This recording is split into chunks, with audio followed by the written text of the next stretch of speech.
불포화 지방 외에 많은 사람들이 건강을 위해 실천하는 또 다른 식습관은 무엇이 있을까? 탄수화물이 아주 질이 나쁜 탄수화물으로 알고 있기 때문에 밀가루 음식은 되도록이면 피해요. 소화가 잘 안 돼서 약간 좀 거북한 느낌이 있어. 밀가루 많이 먹으면 몸이 좀 붓기도 하고 건강 관리 위해서 이제 뭐 뱃살이라든가 뭐 이런 거 위해서 조금 될 수 있으면 줄이려고.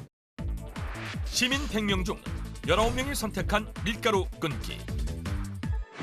밀가루가 건강의 적으로 알려지며 건강을 위해선 가장 먼저 해야 할 식습관으로 알려져 있는데 노밀가루를 앞세운 빵집들이 증가하고 있으며 각종 온라인에선 노밀가루 레시피가 인기를 얻고 있었다. 그렇다면 정말 밀가루는 우리가 꼭 피해야 할 건강의 적인 것일까? 청균우설 건강법정 제목 혈당 상승 비만의 주범. 고탄수화물 식품으로 혈당을 빠르게 높여 비만을 유발한다고 알려진 밀가루. 그런데 억울한 누명입니다. 이 모든 게 밀가루의 억울한 누명이다? 밀가루의 억울함을 밝혀줄 한동아 한의사. 밀가루가 당뇨와 비만의 주범으로 꼽히는 이유는 그런 패스트푸드에 밀가루가 주로 활용됐기 때문입니다. 예를 들면 햄버거, 피자처럼 나트륨, 설탕, 각종 첨가물이 들어간 음식이 문제인 것이죠. 만약 이런 음식에 밀가루 대신 통곡물을 활용하더라도 혈당은 올라가고 섭취하는 열량은 높아질 수밖에 없을 것입니다. 밀가루와 함께 첨가물이 들어간 가공식품들이 더 문제입니다. 밀가루 자체의 문제라기보다는 밀가루와 첨가물이 들어간 가공식품의 문제라는 것. 정말일까? 그 진실을 파헤치기 위해 체험을 진행해보기로 했다.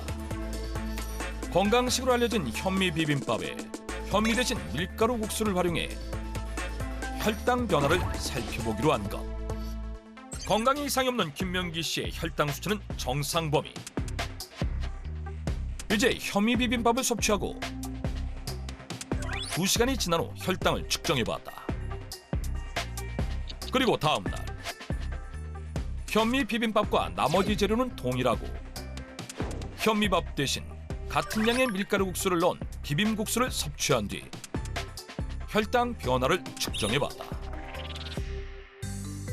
그 결과 현미 비빔밥을 먹었을 때는 혈당 상승폭이 25였지만 비빔국수를 섭취했을 때는 혈당 상승폭이 27로 현미밥과 밀가루 국수가 큰 차이가 나지 않음을 확인할 수 있었다. 실제 한 통계에 따르면 1인당 밀가루 섭취량이 가장 높은 이탈리아와 밀가루 섭취량이 이탈리아의 절반밖에 안 되는 미국을 비교했을 때 비만율은 밀가루 섭취량이 적은 미국이 4배나 높은 것으로 나타났다. 밀가루 자체보다 밀가루 속 첨가물과 조리 방식이 당뇨와 비만을 유발할 수 있다는 것. 하지만 밀가루를 저격하는 시선은 또 있었으니 제목 소화불량, 알레르기. 실제 밀가루가 소화가 잘 되지 않고 각종 알레르기를 유발한다는 기사를 쉽게 찾아볼 수 있었는데 이 역시 억울한 누명입니다. 일부 체질을 제외하고는 밀가루 음식을 먹어서 소화불량을 호소하는 경우가 거의 없습니다. 중요한 사실은 어떤 곡물이나 음식이든 알레르기가 나타날 수 있고 식품 알레르기는 밀가루만의 문제가 아닌 것입니다.